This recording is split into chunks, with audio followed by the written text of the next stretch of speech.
So this is our last lecture on magnetic properties of materials, in which we'll be taking up ferromagnetic materials to understand some of its aspects. Now in ferromagnetic materials, chi is a function of H. Now this is unlike diene paramagnetic materials, because if you can remember, in diene paramagnetic materials chi was a constant, so that in the M versus H variation we get a straight line. But since here chi is a function of H, so variation of B versus H is not linear in ferromagnetic materials.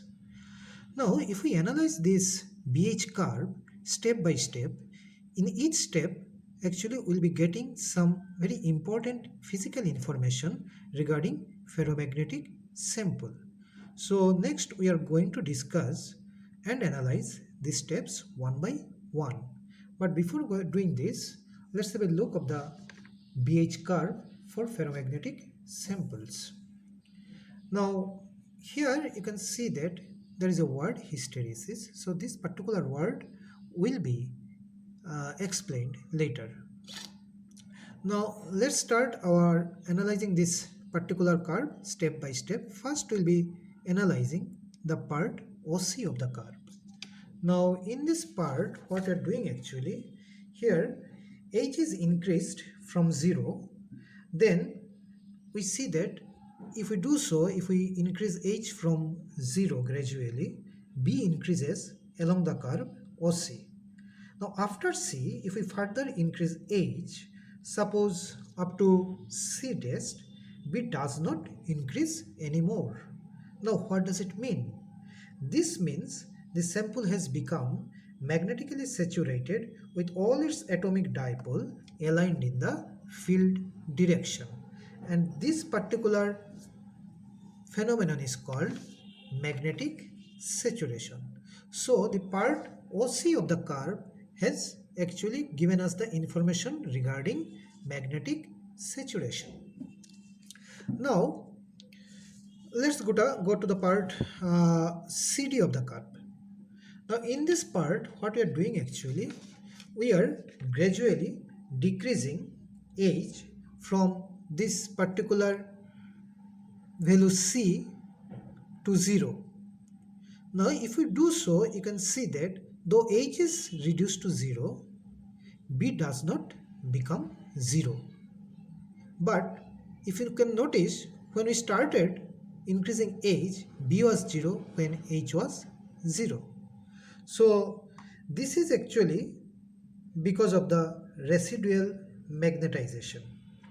So though H is equal to 0, some amount of magnetization which is equal to OD retains within the sample, and this is called retentivity or residual magnetization of the ferromagnetic sample. So this is our residual magnetization. Now next comes the part DE of the curve. Here what we are doing actually, now H is reversed. That means so far H was positive, now we are making H negative because this is the negative axis of H. So if H is now reversed, then you can see B also further decreases, and at E, B becomes 0. Thus OE represents the reversed field which is necessary to destroy completely the residual magnetism, that means OD.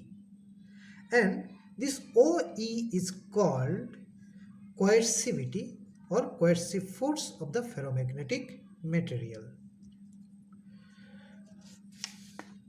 Now, if the field is reversed further, then what happens?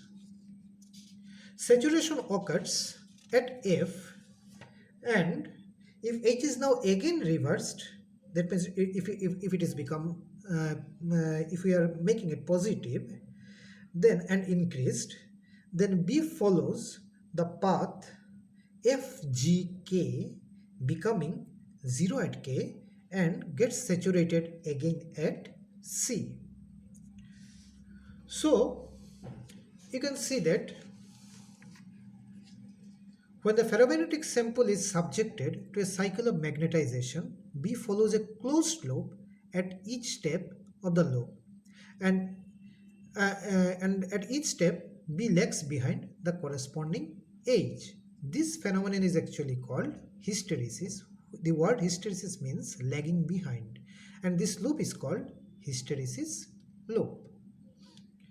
So with this we conclude our series of lecture on magnetic properties of material. Thank you.